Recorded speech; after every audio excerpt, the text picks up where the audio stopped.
Hello, and welcome to SecureTalk, a podcast where we explore the critical world of information security innovation and compliance. I'm your host, Justin Beals, founder and CEO of StrikeGraph. Together with our expert guests, we'll provide you tools and tips to help your business thrive in the rapidly evolving cybersecurity environment.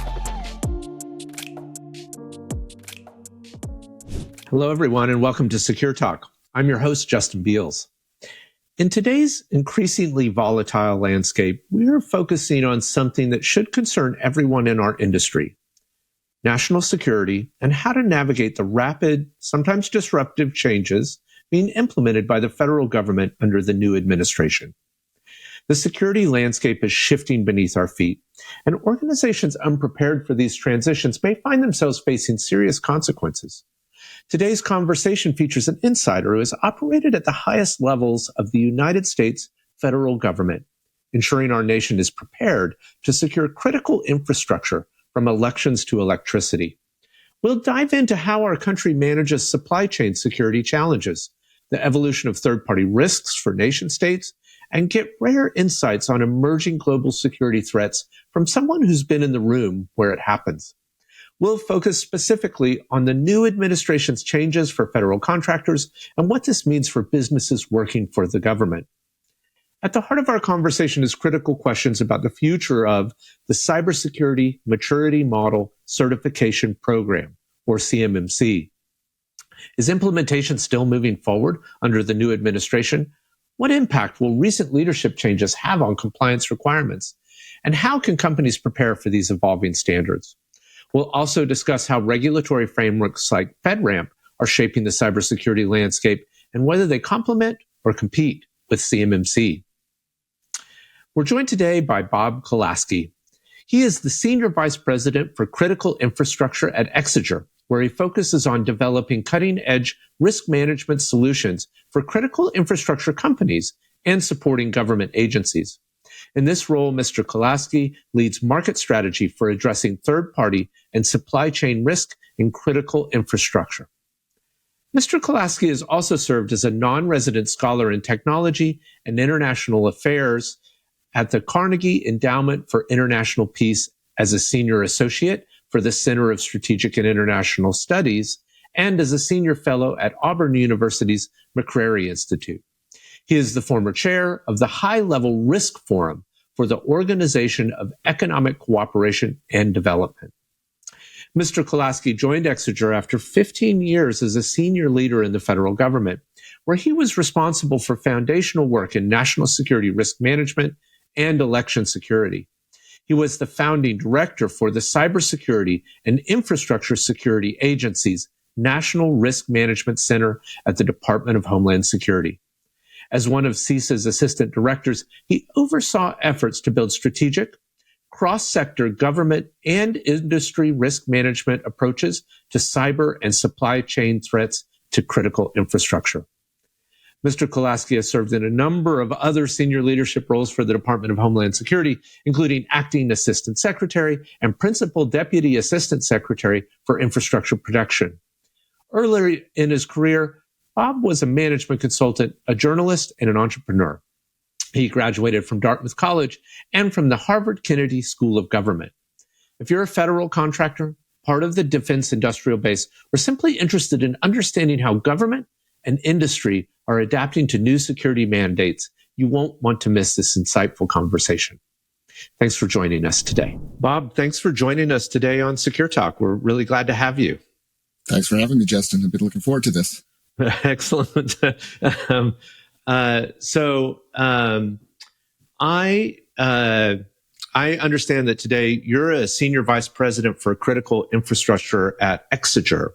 And I was wondering if you could tell us a little bit about your team and how you're supporting Exiger's customers. Sure. So, of course, I'll give you a little bit of background on Exiger itself. We are about a dozen-year-old technology company focusing on bringing technology and artificial intelligence and computing data to help understand supply chain risks and third-party risk and vendor risks. And so, we've got a couple hundred clients in the Fortune 500 and 50 or so government agencies who rely on us, and they use us to illuminate their supply chains, evaluate risk factors with the suppliers, make decisions on vendors that they're working with, and continuously monitor risks associated with some of their key third parties. I know we're going to talk a lot about supply chains and third party risk management throughout the day. And so we're bringing technology to bear to really, and data to do that as quickly as possible in a way that helps companies make better business decisions, meet regulatory requirements, compliance requirements, and help government agencies evaluate whether companies are meeting regulatory requirements and also anticipate risks in supply chain. And so when I think about risks from a supply chain perspective, we're going to spend most of our time obviously talking about cybersecurity risks, but there's certainly other risks, operational risks of whether a supplier is going to be available, provenance, integrity of a product, whether financial risk, reputational risk, concerns about environmental, social and governance issues. So there's a range of risks that at Exiger we're thinking about. And all those reasons might cause you to either choose not to do business with somebody or to have a risk mitigation plan in place in case something happens if you exist a more concentration risk or anything like that.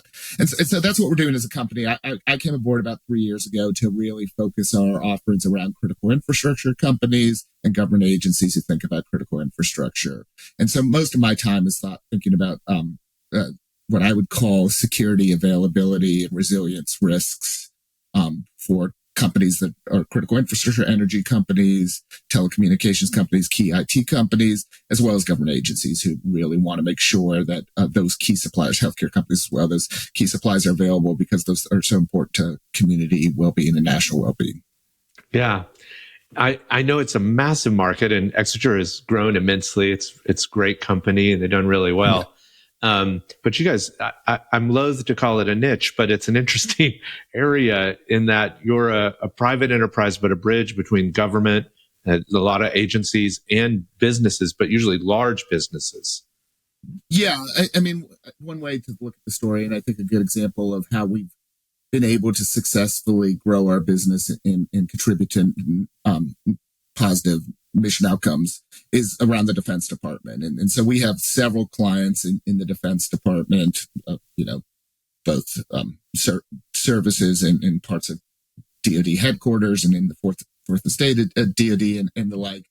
And they use us because the Defense Department rightly has a very low tolerance for risk, particularly around cybersecurity risks. We'll talk about CMMC and other things a little bit later, but around cyber risk, around foreign ownership and control risks, you don't want to find a component that was manufactured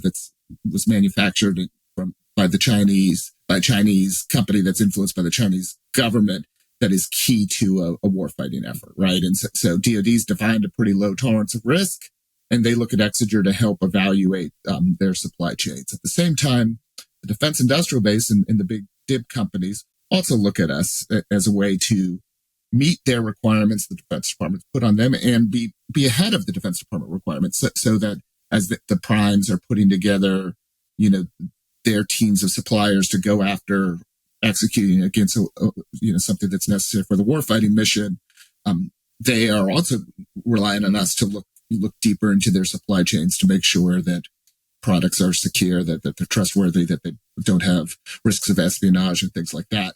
And it's that righteous cycle of being trusted both by the Defense Department and the defense industrial base companies that's helped make us successful.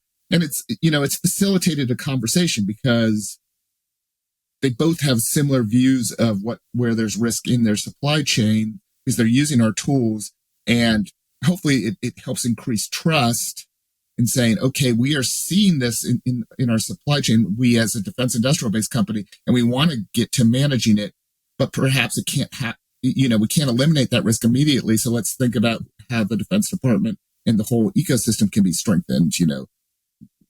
Eventually we go down all the way to critical minerals and things like that, where you want to have a critical mineral supply that's necessary for all the electronics and technologies that go into weapon systems. And it's not going to be the defense industrial base companies that are able to create that trustworthy critical availability, critical mineral supply. It is U.S. policy, right? And the Defense Department needs to work with the interagency, things like that. And so Exiger has really, I hope, facilitated um, collaboration to manage supply chain risk between industry and government, and we've served as a trusted standard that they both can rely on to identify risk. Yeah. Now, I'm excited to get into CMMC and some of the changes, current administration and the defense industrial base, because that's a lot of change recently. But I wonder if you'll take me back, because you've been in this market and these types of solutions much longer than I have. And it seems to me that I was blown away 5 years ago, 6 years ago, when I was researching the work we do today, that about 70% of major breaches were coming from a third-party breach. It must be that you, Bob, and your work, like you've lived this arc as third-party breaches became the most prevalent form of a major incident over the last decade or 15 years. Yeah. Why do cyber trends change?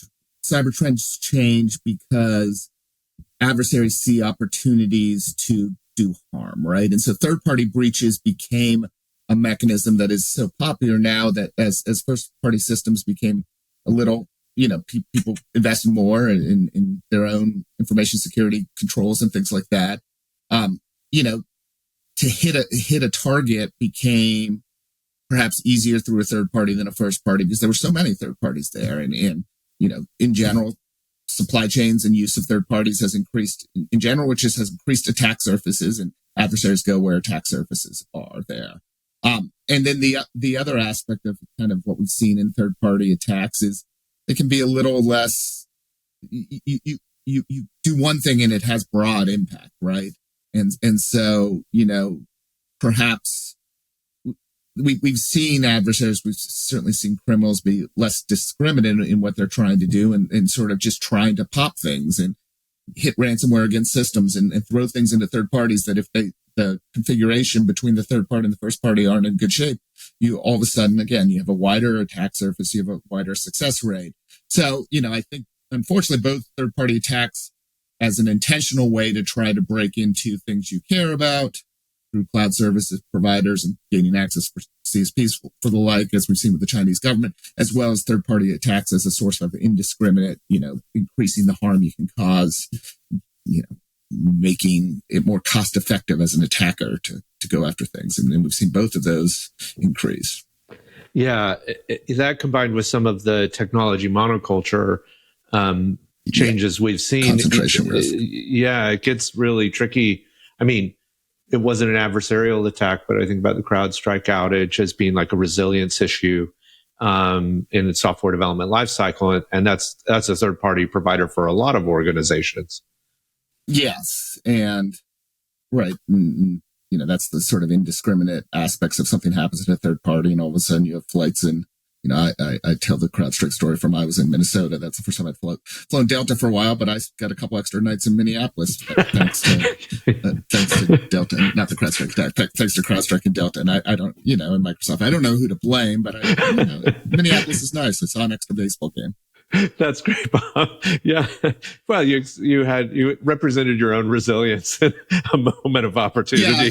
Yeah, I'm not afraid to make the point that I'm waiting for Delta to reimburse me for the hotel, and that's not happened yet. So I'm hoping Delta will improve its resilience practices going forward. You worked for the federal government for many years, and I want to dig into some of those experiences, but at a high level, I'm just curious, what are you considering the most significant emerging threats from a national security infrastructure perspective today?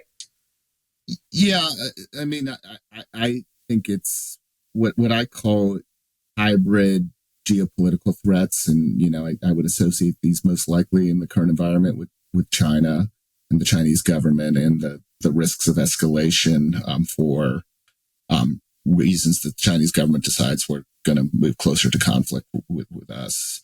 And so when I say hybrid, it's not just a cyber attack, it's a supply chain attack. It's an information, there's an information element of it. It is thinking about, are there physical harms you can cause, and thinking about actually, which all sort of shorthands in getting critical systems not to work, which has operational impact on the real world. And that's so much of the first 10 years of sort of thinking about cyber attacks and critical infrastructure were really focused on, or the private sector itself, we're focused on protecting information and intellectual property and the like. But now we're really in a moment where you can imagine adversaries intentionally trying to cause harm in the operations of critical infrastructure. Again, let's not anchor on CrowdStrike as a cyber incident, but you see operational impact of what happened with that software glitch. You see operational impact of what happened with Colonial Pipeline and ransomware or malware on an IT system.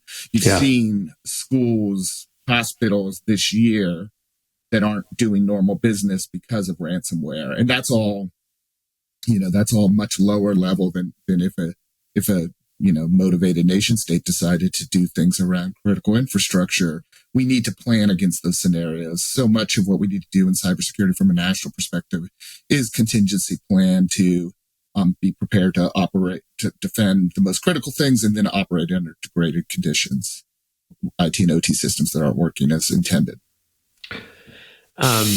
We're in the midst of an administration change, probably on the back third of it, for presidential leadership in the United States.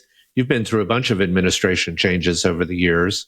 How are you considering this current one, especially in working with your customers and the broader DIB marketplace? Yeah. So, my background, I was in the federal government from 2008 to 22. And so did some contracting work before that. So yes, I have seen several ones, had an opportunity in the beginning of the first Trump administration to serve in senior levels and acting roles in what is now the Cybersecurity Infrastructure Security Agency, and then helped as the Biden administration took over. I mean, what is different here is clear. First of all, the president and the people around the president have experience running the government.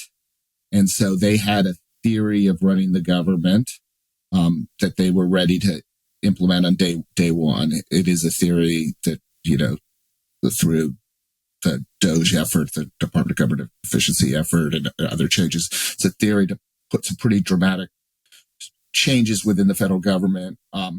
So,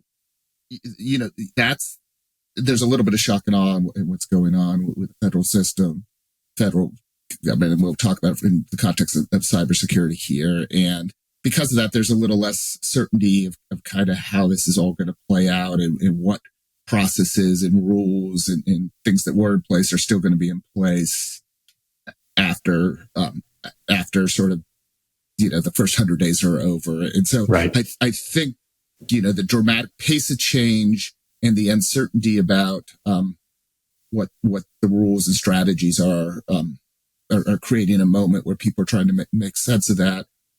Any change at this level, creates both opportunity and risk.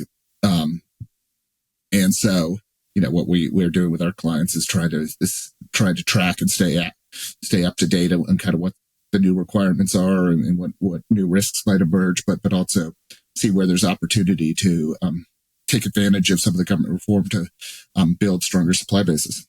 Yeah, I've heard interestingly, I think you're right. I mean, I think they have the perspective on where they think the most valuable spend is or what the right amount of spend is.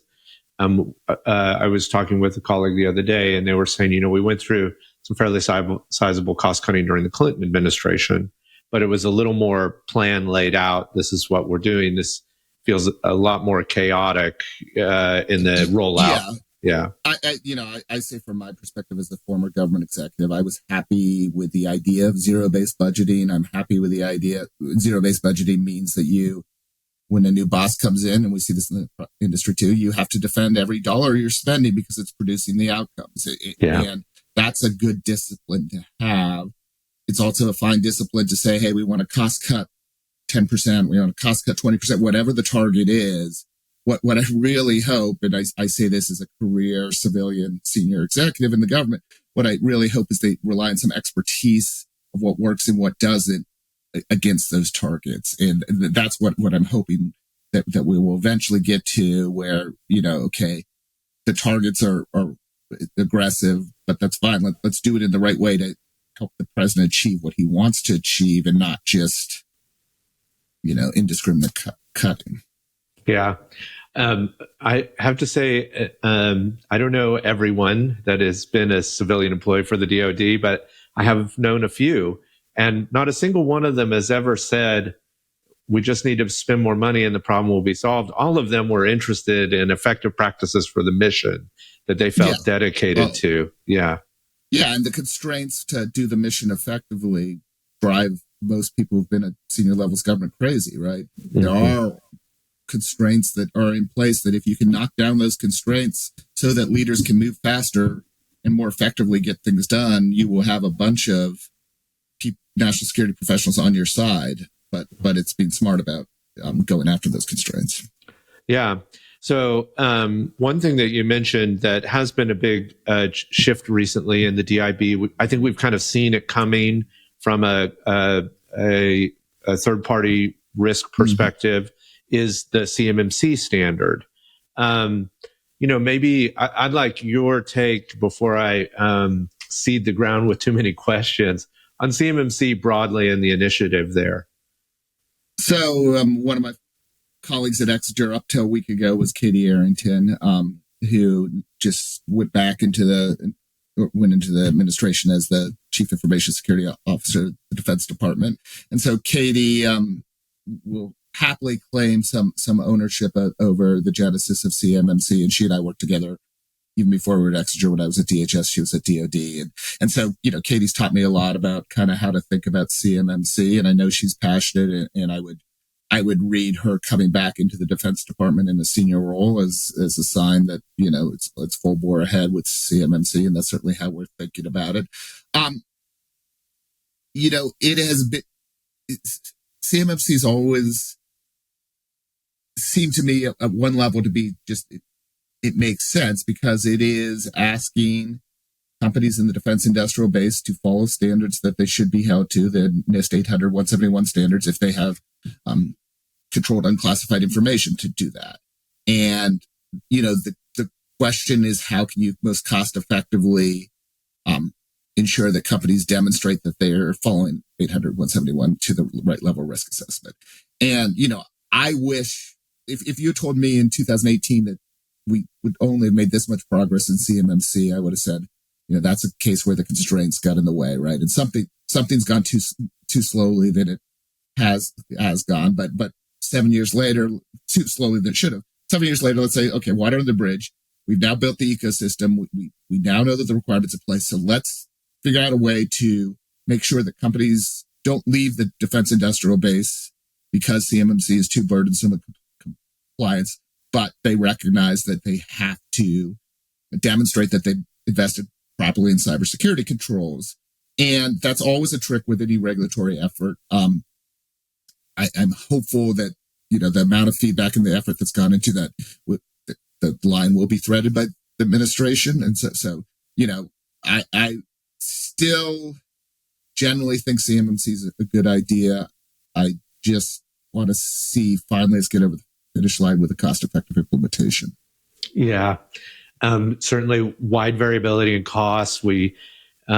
There's a lot of, I think, rumors. One of the rumors that we heard at some of the recent conferences we've joined is that the C3PAOs are pretty filled up. If you need to perform beyond a self-assessment, that you just need to be prepared to do that. But of course, there's a lot of opportunity for technology as well. That's where we tend to play to support companies and, to your point, being efficient at getting the outcome. Yeah.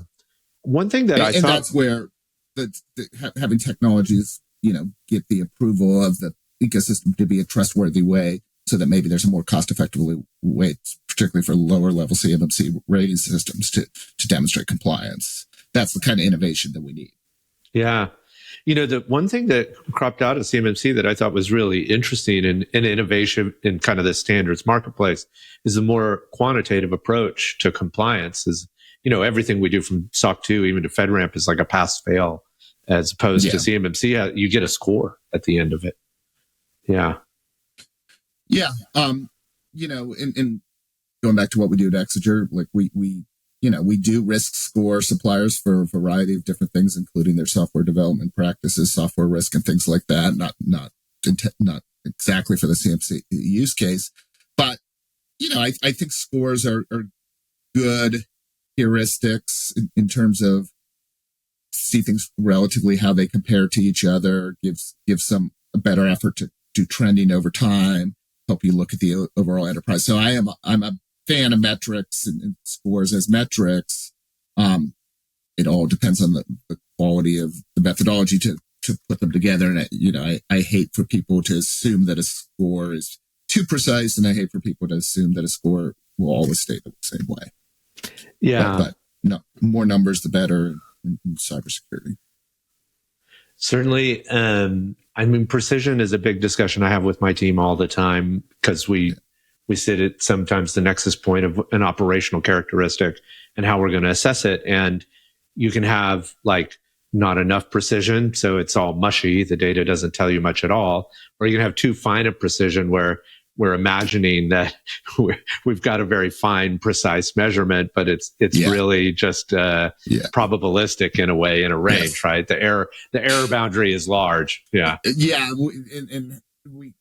I dealt with that a lot. And, my first job at Homeland Security was in an office that was called the Office of Risk Management Analysis, which was trying to develop risk metrics for the whole Homeland Security mission. And, there was too much trying to be precise for uncertain unknown. And I used to get very angry when I saw decimal points talking, when we're talking about these big strategic things. And I used to get very angry when I saw threat being multiplied times vulnerability being multiplied times consequence. That's a risk formula. But if you use that risk formula too much with decimal points, and then you come up with three kind of overly precise decimals being multiplied against each other to create an even, it gets wild. Lost so much nuance in the uncertainty there. So, sometimes a heat map is what you got to get.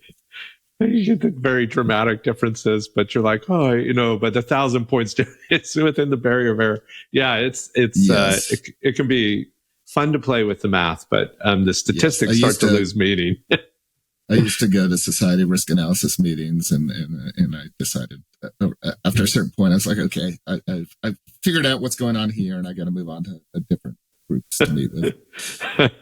But more power to the people who are evolving risk models. Yeah, there's certainly it's fun to create. Oh, I know that as a product person.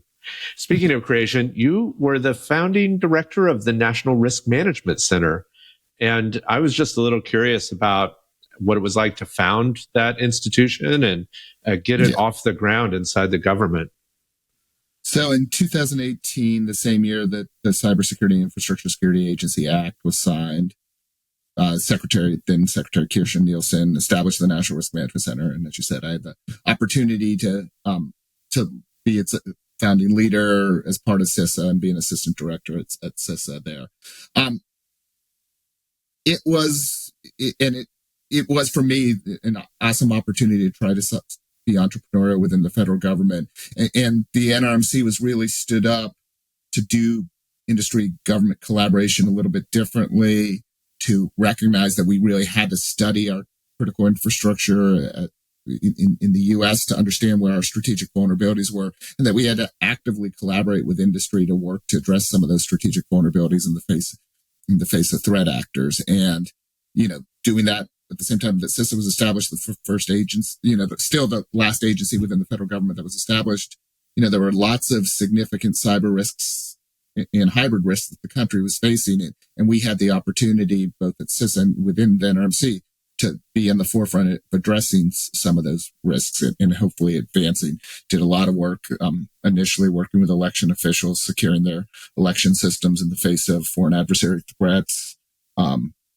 Started to look at some emerging technologies that could present threats, ways to understand interdependencies between if the electric grid falters, and what would the impact be on the financial sector or on the telecommunications sector. And so we were looking at sort of systemic risks in the National Risk Management Center and trying to really prioritize the things to address.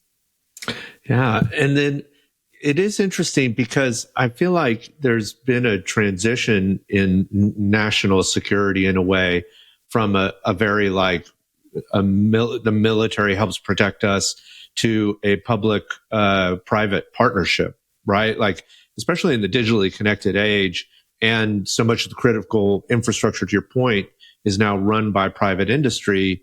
But the government and the private industry, they have to work together to create effective security. Yeah, absolutely. I mean, that's just the reality. Let's talk about some of the things I've already brought up, like cloud service providers, right? So many people rely on cloud service providers in the hyperscalers for their operation, Amazon, Microsoft, Google. So you have to be able to work with them. And then, the platforms that are delivered through the cloud service providers. And then the kinds of things that are necessary for us to continue to be strong as a country are having a strong energy sector, having a strong financial sector. If something happens from a disease perspective, having a strong health and public health sector. And the government doesn't in the United States, and shouldn't anywhere run all aspects of that. And instead, counts on industry, being the deliverer, the operator of critical systems, and industry, helping lead and prioritize the security and resilience efforts that are needed, whether it's a cloud service sector or electric utility or a telecom company. Yeah. It's such a big purview. And National Risk Management Center, that sits under Department of Homeland Security. So you're crossing a lot of different agencies with an organization like that. What did you feel like was the biggest challenges you faced with the NRMC's mission during your tenure? Yeah, so the NRMC continues to work across 16 critical infrastructure sectors. Just mentioned a bunch of them: energy, health, public health, water, wastewater, banking, financial sector, chemical sector. And so I think implied in your question is right, prioritization is always a challenge. Getting an understanding how systems work and keeping that understanding current so that you understand where strategic vulnerabilities are and how systems will cascade. That still remains the primary mission of the National Risk Management Center, to be the smartest hub to understand critical infrastructure in the United States, and to bring the interagency together and industry together to help set priorities for addressing strategic vulnerabilities or protection priorities or resilience priorities around that. And that means information sharing. That means building trust. And that means once you set priorities, having the ability to address them and leveraging partnerships to get things done. And so, those are sort of macro challenges. I'll give you an example. The first brief we got was January 2020 about the pandemic, right? About COVID. And, we were coming out of a period where the U.S. government had just assassinated Soleimani in Iran, or had killed Soleimani in Iran attack. And we had been spending 4 weeks thinking about kind of, what if we escalate with Iran? What are the critical infrastructure protection priorities for that? And all of a sudden we hear through our health colleagues and intelligence channels that, hey, there's a pandemic in Wuhan, or there's something weird going on in Wuhan. And so how do you then spin up efforts to, okay, what could happen to our critical infrastructure because of a public health crisis? I didn't have responsibility. We didn't have any responsibility for managing the actual health outcomes related to the pandemic. That's the health community. But we did have responsibility for making sure that the pandemic, when infrastructure workers couldn't go to work because of whatever reason, that still the infrastructure still functioned. We all saw this with just the movement to Zoom and the like, and the reliance on ICT infrastructure. But we really worried about whether there was going to be availability of food, whether there's going to be availability of water. Could we continue to function systems? And so we had to, and what we were able to do within like 8 weeks is identify a priority list of essential critical infrastructure workers, the workers who had to be prioritized to be able to continue to work even in the middle of what was then a very uncertain pandemic. And we published an essential critical infrastructure workers list and said, these are the workers that you should prioritize. even when you have restrictions of people's ability to work, they should work. And if they need protective equipment to continue to work, you should prioritize getting protective equipment to them versus other people. And 40 states or so they didn't have to, but they ended up carrying forward the federal list of essential critical infrastructure workers through their governors, putting their own executive orders in place to say, these are the workers in my state who need to be able to work.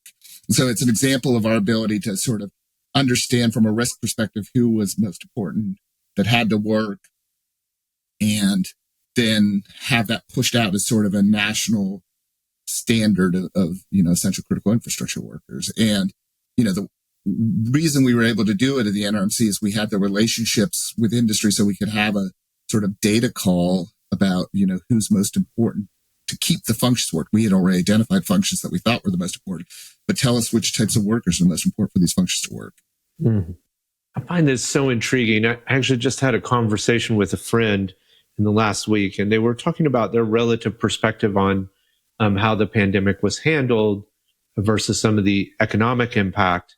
And my point about it was, I think if you looked at what we were being told, the death toll could have been 3 to 5 times higher if we had not limited human interaction. And of course, that had an impact on the economy. And if you look at what was happening with China, where people were bringing dead relatives to the government office to say, hey, my family is dying, we're not doing anything about this. That seemed to me that one of the fears and risks in the analysis. Did that factor into your calculations as you were looking at what was happening? Yeah. So now you've got me on something that I can talk about for a long time. Yeah, great. So, I lived it just like all of us, but I lived it working it linearly. And so if you put your head back in what you knew in what period of February, March, April, May, whatever, and the level of uncertainty, now we're having all these conversations about, did we get the science wrong? When do we? And, scientists will say we got the science wrong.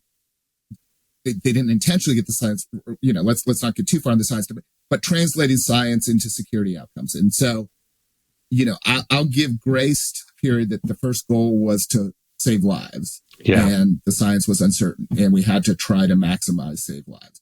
What does frustrate me is we hit about the late summer, and it was time to bring other things into the national goals. So saving lives was one thing, but making sure that the economy still worked was another thing. Making sure that kids were still getting educated, that community relations were still, there were other metrics that could have been part of the equation. And if I am critiquing one thing that the government did there, it's like we managed to the public health metric for too long at the expense of other metrics, where we should have had a more balanced set of metrics to manage against.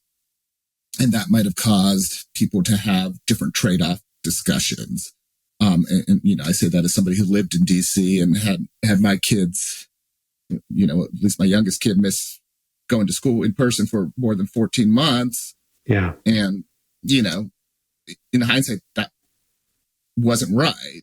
And so it's like, okay, I understand how we got there, but the trade-offs weren't right. And it's the other hobby horse I have here is, I'm actually in London right now, but the UK has done this awesome job of a, national government-led multi-year after action report of what the country got right and what the country didn't get right in dealing with a pandemic.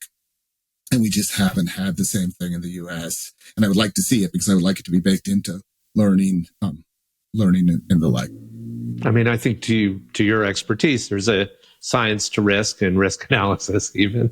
Yeah. And also it's a constantly changing environment.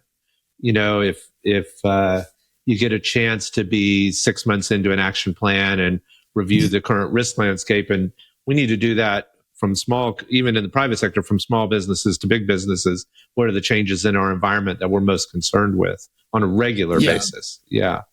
There's this view, right, that consistency is a sign of strength, and then I think what you're asking about, and what you and I would probably agree at, is you should only be consistent except the data doesn't cause you to change your mind. Yes. and the information doesn't cause you to change your mind. And actually there's great strength in being willing to take new data and change your recommendations. And, that's just at a political level, that doesn't seem to happen that often. There was another bit of your background that I was really interested in. I started out my career in computer science on the networking side with British Telecom, but you were involved in the 5G spec and security around the 5G spec. And I was just a little curious, being with your hands in the belly of the beast, what were the most contentious security issues that you were dealing with 5G in the community there? Yeah, so I, that was one of the early projects that we took on in the National Risk Management Center, is trying to think through 5G security. And, a lot of that was driven by our understanding, most of this is public now, but intelligence-derived understanding about the risks of Huawei and ZTE, and Huawei and ZTE is being a source for espionage and information collection and the like within the 5G network. And so, a lot of what we were trying to do was figure out ways we could convince allies to, or advocate for allies to not use Huawei ZTE, work with telecom companies to sort of help push that. And there were restrictions that passed Congress on Huawei ZTE telecom equipment being in things, and continue to push that. And then look for the open radio access network. What can we do to push the open radio access network standard as an alternative to the closed system where Huawei and ZTE at the time, where Huawei certainly was dominating, and Ericsson and Nokia and Samsung were some of the other players. And so, we ended up doing a paper about kind of how you think through the period where before you get to, and we're still at the period before open radio access network is really dominating the 5G market, where you can help strengthen Nokia and Ericsson and in the marketplace against competitors which were untrustworthy. And, that then goes to the standards, actual standards discussions, and where are there levers at the standards. And we were working on, at the interagency level, working on principles. They were called the Prague principles, where asking our allies to endorse this set of principles, because this was all pushing to make a healthier supply chain for telecom equipment in the 5G market. And so that was a big area of where my focus was. I feel like we pioneered the backdoor in the telecom equipment, only for others to figure out how to exploit it later on. And the backdoors keep changing, as we're seeing with Salt Typhoon right now. And you asked me earlier about biggest risks in the Chinese campaign against the telecom companies through Salt Typhoon's an example of that. Yeah. I mean, and when you think about telecom and infrastructure, even very recently, some of the cable cutting in the North Sea was just an absolute. I mean, it's not a hack, but in a way, it is. It's just fairly disruptive. It's an example of the hybrid threat. That's a very good example, right? Where it's a physical attack on a system that basically has the same realities of that a cyber attack could have. Right. And so it's like you can either harden the cyber ends of it, or you need to harden both the cyber ends and the physical ends. Yeah. I had a surface. Yeah. And now that we have so much I have been watching intently with the progress of warfare innovation in Ukraine and with Russia. And the amount of drone work that's going on is absolutely surprising how quickly they're innovating. And that runs underwater, on the water, above the water. It is a fast pace of change from a warfare perspective that's happening. Yes, very much so. Yeah.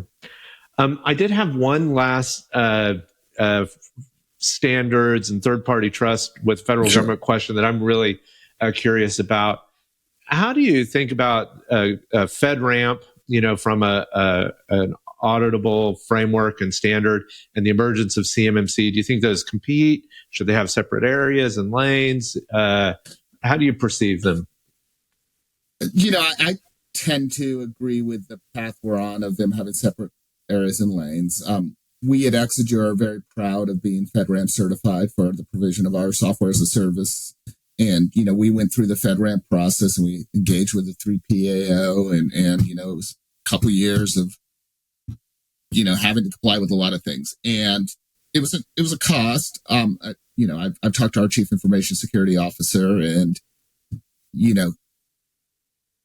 he tends to be pro-security, anti-compliance, right? Like most chief right? But he acknowledges the kinds of things they're asking to, help us up our game, and it's worthwhile to demonstrate that. So, I'd like to see the FedRAMP process speed up a little bit and be more available to things.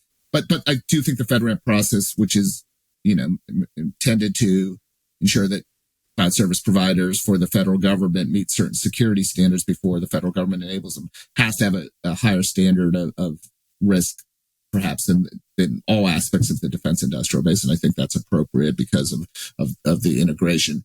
Are there ways to get credit for doing one into the other process?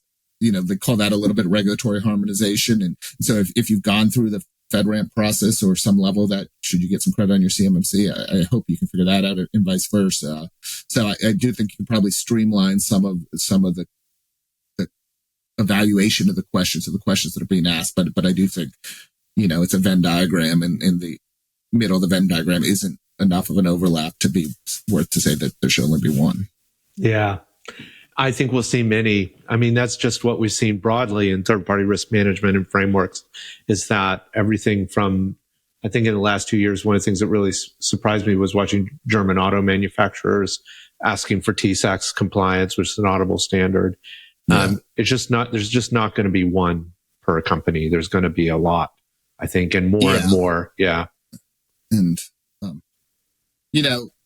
as efficient as it can be made to demonstrate, right. I still do fundamentally believe that if you have a dollar between security and regulation, compliance should go to security. So, but solutions that will make compliance more efficient, both from a policy lens, but then from an opportunity lens for private companies like mine and yours, like how do we help more efficiently collect information to demonstrate compliance against a number of different regimes? I think, I see great opportunity there. Yeah, me too. Bob, it has been excellent having you join our podcast today. We really appreciate your expertise and your service. Yeah. So I hope so. And I thank you for that, Justin. And I thank you for having me, and always happy to come back, and we'll see how this all plays out. Good. Well, maybe at the end of the 100 days, we can do a little bit of that look back and see how far we in. Bob, have a great day today.